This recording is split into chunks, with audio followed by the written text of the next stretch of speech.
Alrighty. So, right now, I'm making a Christmas gift for my sister. And I'm making her a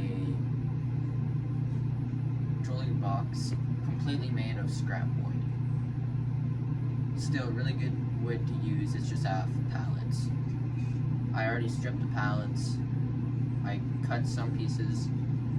I already glued some pieces off camera. And well, right now I'm working on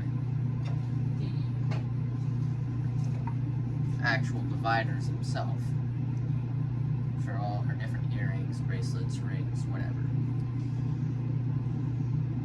And I already had cut these two pieces here. I gotta cut them